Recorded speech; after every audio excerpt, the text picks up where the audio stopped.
Yeah, we on Boss Talk TV. Shout out to E. The reason you... Known as Jane, is back on the stand for a sixth day in Sean Diddy Combs' sex trafficking trial. She testified that she saw a positive shift in her relationship with Combs after Cassie Ventura filed her lawsuit against the rap mogul. And she told jurors that she felt closer to Combs. NBC's Chloe Melas joins us now from outside of the courthouse. Chloe, earlier today, the defense revisited a physical fight that allegedly happened between Jane and Combs, one that she talked about during her testimony. What did she tell the court about that incident? So what's really interesting here is that Jane testified that things had never turned violent between she and Combs until after the CNN security footage leaked of Combs brutally beating Cassie Ventura at that Los Angeles hotel in 2016. We know that she was there for those discussions about how to handle it. She was at Combs' home. They had gotten back together. And then shortly after, things turned violent between herself and Combs. She testified about how Combs allegedly choked her, lifted her up by her neck, even broke down doors off hinges to try to get to her when she was running from him. But she's also testified this week about mutual violence on both sides, and that during that same incident, she had actually initiated the violence by slamming his head into a marble floor. Wow, guys. Make sure you like, subscribe to the channel. Man, we talking about Diddy. Today in court, it's been crazy. There's all kind of stuff being said. They say Kanye was denied access this morning. He showed up to show Diddy support, according to the reports that I'm seeing. But this Jane Doe, which they're referring to as Jane, this is Jane. This is the one that, OG, you there? I'm going to let you get in on this. You talking about Daphne? It ain't no Jane. It's Daphne. Okay, she said that basically they would get in fights after that dang tape dropped.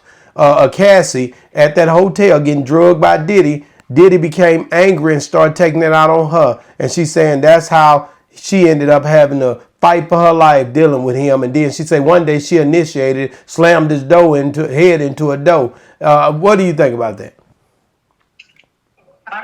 I think it's a big old smoke screen, and she's the premier witness right now to tie in the conspiracy and the drug trafficking.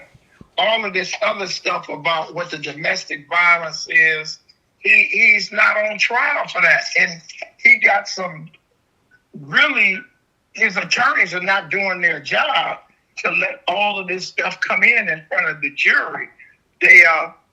Yesterday, they made a motion, a very weak motion to dismiss and ask for a mistrial, saying that Burgos, she said when Diddy held her over the balcony in L.A., that the prosecution knew for a fact that Puffy was in New York at the time.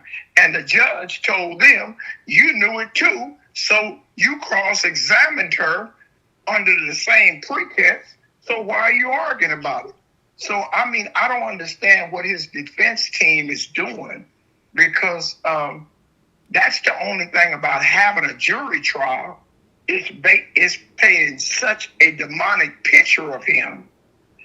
It is easy to deal with the court of law when you've already made me a demon.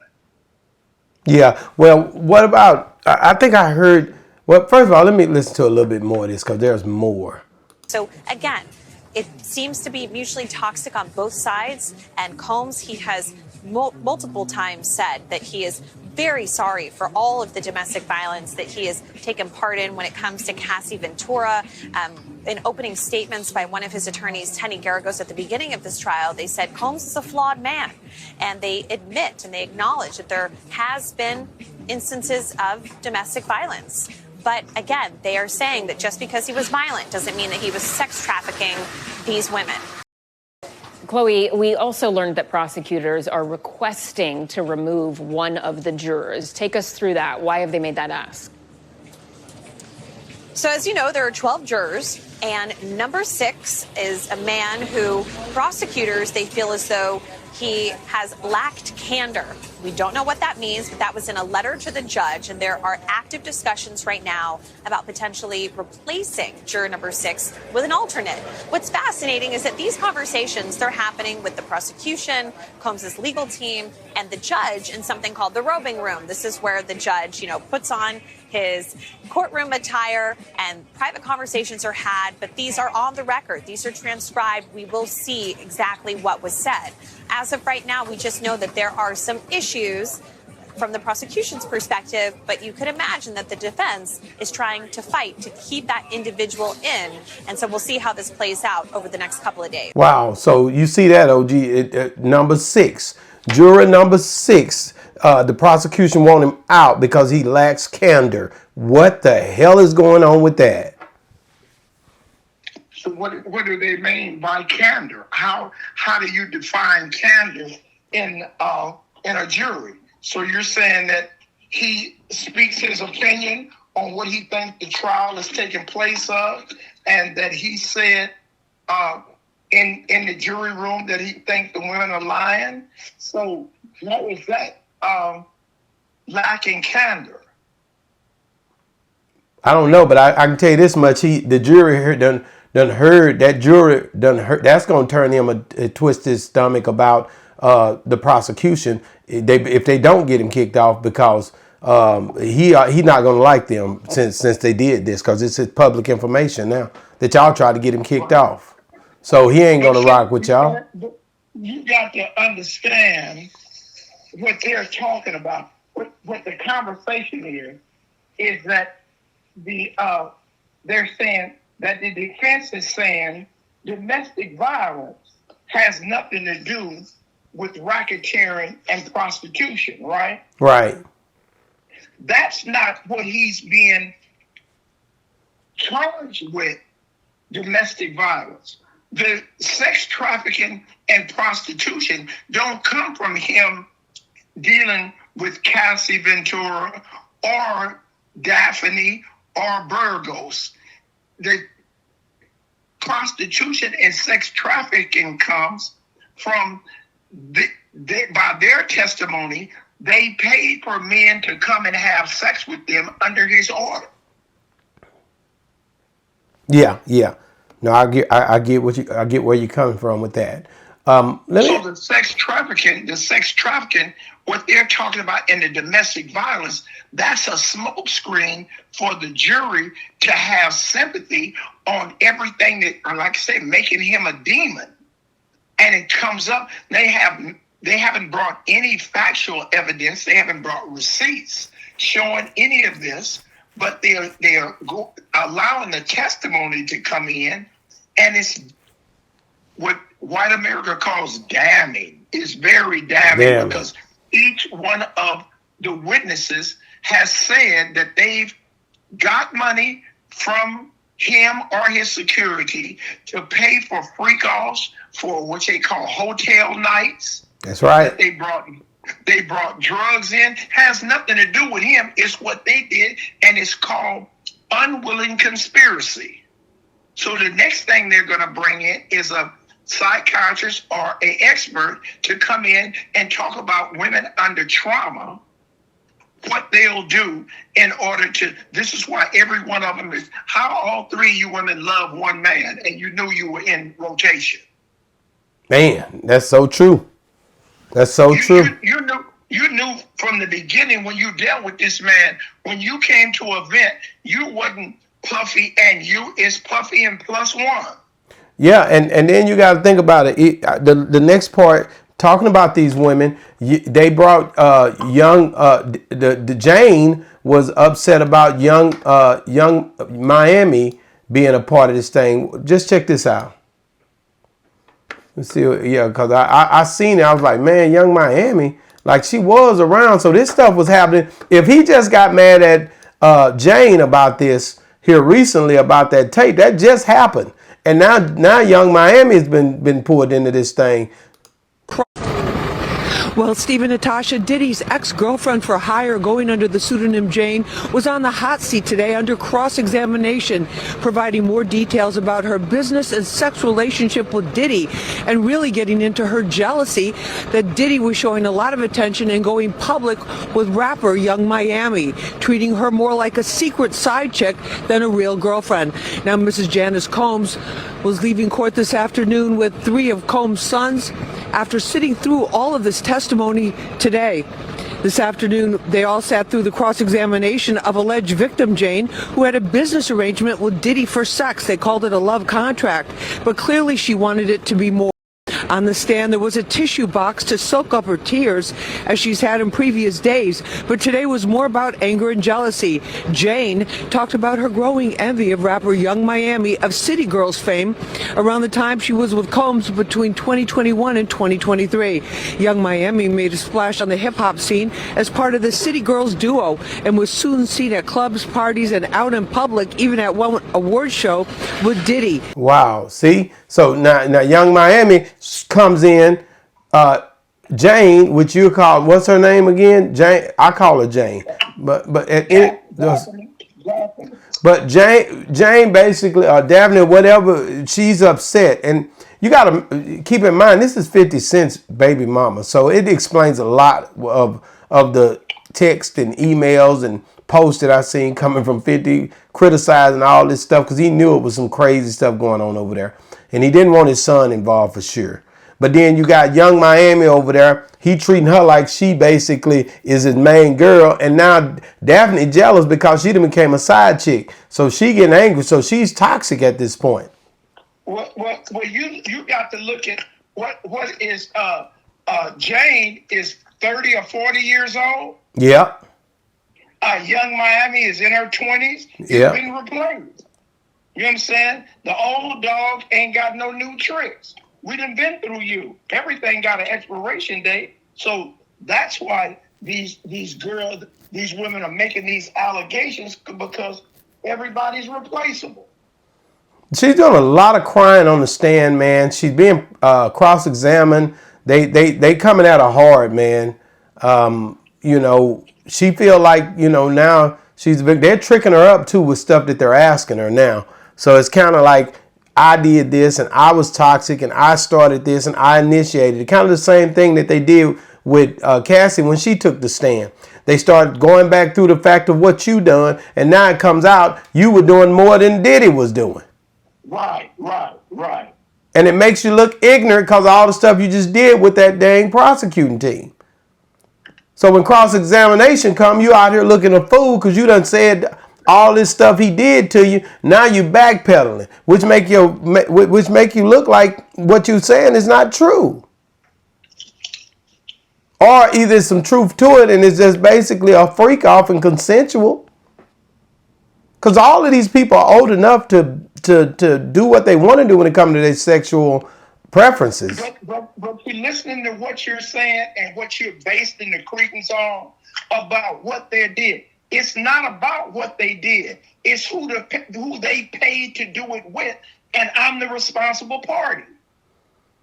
Yeah, he a boss. You're looking at what they did, and they were consenting adults. That's apples and oranges. What the crust of it is what the prosecution is bringing in. Whatever y'all did together, Puffy was behind making unauthorized business transaction without paying the government money.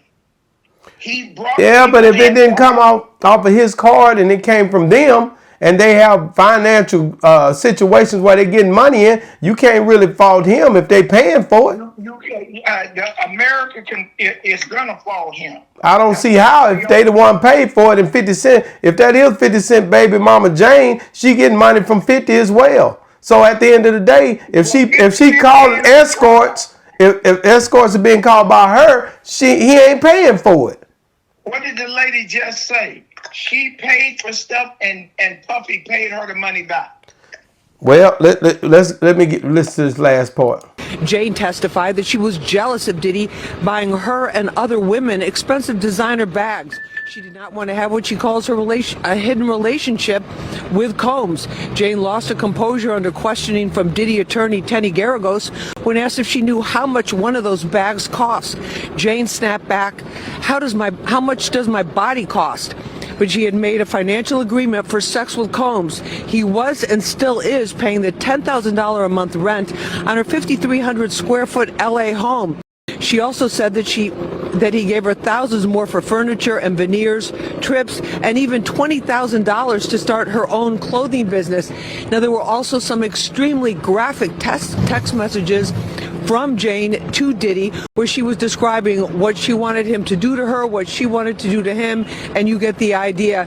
Now, Diddy has pleaded not guilty to the sex trafficking, RICO, and other charges that he's facing. We'll see down the road whether or not her testimony helped the defense or helped the prosecution.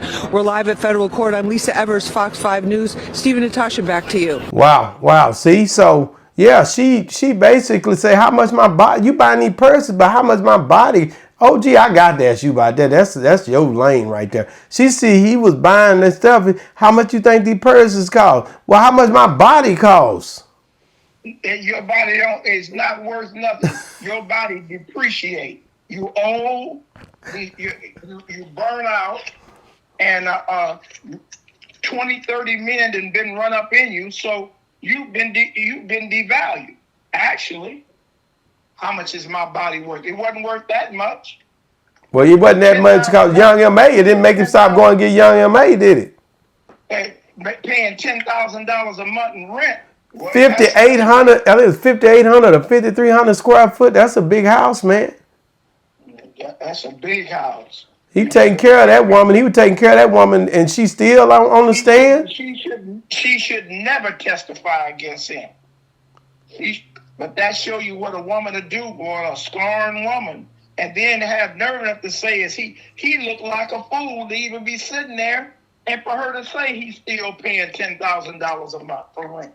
Man, do you think Young A gonna end up being in this trial? I don't even know who she is. Hell no. That's the girl the one that he was dating. They getting, but she wasn't in no freak offs though. She basically he treated her a little bit better than him. Yeah, she's a young girl. She was a young victim. Ain't that one of the city girls? Yeah. Okay. Yeah, that was it. That was one of his little old getaway, one of the little jump off, little old POG. You know what I'm saying?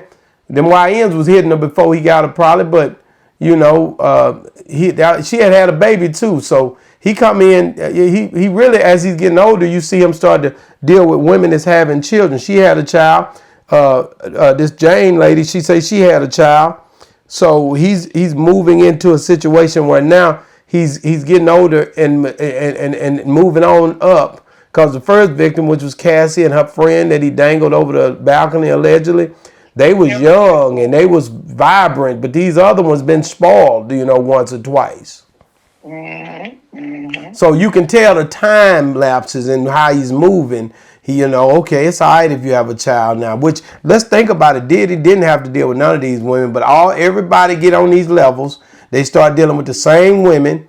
They start dealing with the same circle of people. And if he'd have just dealt with some ordinary Joe somewhere, they probably wouldn't have been up on the stand on him, to be honest with you. Wouldn't have been on the stand. Yeah, these folks, this is just getting ridiculous, OG. I ain't never seen nothing like it. It's quite amusing. OG, I don't know what tomorrow brings, but today, young Miami, Jane, Kanye West showed up to the courtroom with you. They wouldn't let him in. I don't know why they wouldn't let him in, because he's definitely should. He could have been in there and sit down. Because he had a Ku Klux Klan. He didn't have that on today, OG. I'm not finna let you sit here and talk about that Ku Klux Klan stuff. He came up in there looking like the Grand Wizard. They told him to get his butt back home somewhere and sit down and put down. Man, get in the comments, guys. Let us know what you think, man. You already know what's going on, man. It's crazy, but Kanye shows up. What did he want to do? Also, let's talk about it. Young Miami. Is she basically going to get called to trial, or will she be left alone? And just, do you think Jane, or basically, was she one of the ones that basically was able to stir the jury? And what do y'all think about juror number 6? What do you think about it? Just get in the comments, let me know what you guys think about juror number 6, because do you think he's gonna get pulled, or you think he'll get to stay? Let us know. Boss Talk 101 reviews. Yeah, we on Boss Talk TV. Shout out to E. He the reason you see me.